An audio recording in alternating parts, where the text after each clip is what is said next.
रोहित अग्रवाल जी, एकाएक अब मौजूदा सरकार में आपको खूबियां नजर आने लगी। जब किसान आंदोलन इससे पहले चल रहा था, आप तो खूब कहते थे ना कि सरकार किसानों की नहीं सुनती, किसानों के लिए कुछ नहीं करती। अब एकाएक लग रहा है आपको कि किसान तो बड़ी अच्छी है।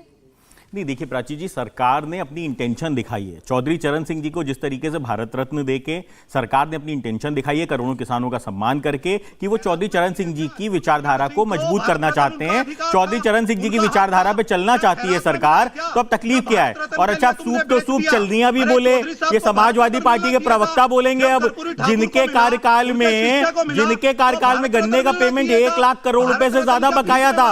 जब इनकी सरकार 2017 में गई थी तो 1 लाख करोड़ से ज्यादा बकाया था। इनके कार्यकाल में रमाला शुगर मिल बंद होने के कगार पे आ गई थी। अब ये बोलेंगे, और ये तो पश्चिम उत्तर प्रदेश से आते हैं विजय राठी जी। अरे भाई साहब, गन्ना तो आप भी बोते होगे।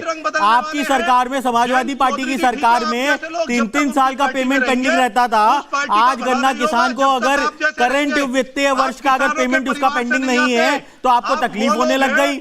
आज स्थिति है, इनके पास डेटा जितना भी है वो डेटा ये बताता है कि जो इस वित्तीय वर्ष का जो पेमेंट है वो पेंडिंग है, उसी के ऊपर इनको तकलीफ होने लग गई। अपनी सरकार में 3-3 साल का कर्जा छोड़ के गए थे गन्ना किसानों का, जिसको कहीं ना कहीं सरकार ने, भारतीय जनता पार्टी की सरकार ने इनके पापों के गड्ढे को भरने का काम किया। देखिए विजय राठी जी, आपने सवाल उठा लिए, अब उन सवालों का जवाब रोहित जी को देना। पहले आवाज कम करिए विजय जी की। विजय जी, आपकी आवाज नहीं आएगी अभी, पहले आप मुझे सुनिए। पहले आप सुनेंगे तब तो सवालों के जवाब दे पाएंगे ना। नहीं, ऐसे लगातार बोलेंगे तो नहीं चर्चा कर पाऊंगी। मैं आपसे ही कह रही हूं, सुनिए ना। आपने सवाल उठाए कि मौजूदा सरकार ने गन्ना किसानों के लिए क्या किया, क्या नहीं किया। उसका जवाब रोहित जी दे रहे थे। ये बता रहे हैं कि देखिए, अभी जितनी अच्छी स्थिति गन्ना किसानों की है मौजूदा सरकार में, वो नहीं थी पिछली सरकारों में। और अगर ऐसा नहीं है तो आइए बताइए अपनी सरकार के आंकड़े, आपने कितना किसानों को, सुनिए, गन्ना समर्थन मूल्य आपने कितना दिया था, कितना बकाया आपने उनका चुकाया था, बताइए। चलिए आंकड़े दीजिए। हाँ बोलिए। 2 सेकंड कंप्लीट करने दीजिए। नहीं सर, मेरे सवाल का जवाब दीजिए।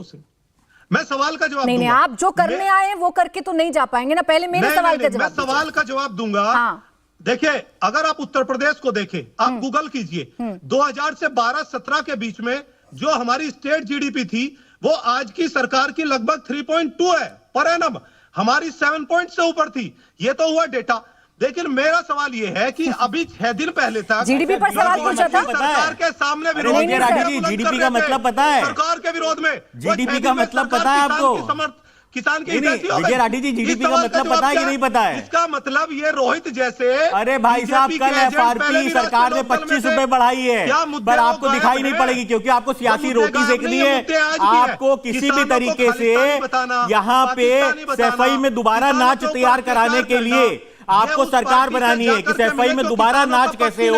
अच्छा ठीक है विजय राठी जी, विजय राठी जी बड़े दुखी होंगे ना कि सफाई में नाच नहीं हो पा रहा है। आपको सुनना तो है नहीं, आपको सुनना तो है नहीं सर। आप आएंगे और आकर एक सांस में अपनी बात को कहते चले जाएंगे, तो ये तो डिबेट का तरीका होता नहीं है। ना तो मैंने आपसे जीडीपी पर सवाल पूछा था, ना मैंने आपसे कहा था कि आप मुझे पिछले आंकड़े बताइए। मैंने तो सिर्फ किसानों पर सेंट्रिक सवाल आपसे पूछा था। किसानों पर सेंट्रिक आपको बताना था कि कितना बकाया आपने किसानों का चुका दिया था और तब उस वक्त गन्ना समर्थन मूल्य क्या था। खैर मैं आगे बढ़ती हूँ। किसानों का गन्ना चुकाया तभी तो स्टेट जीडीपी बढ़िया हुई है। कितना चुकाया बताइए ना, कितना चुकाया बताइए ना।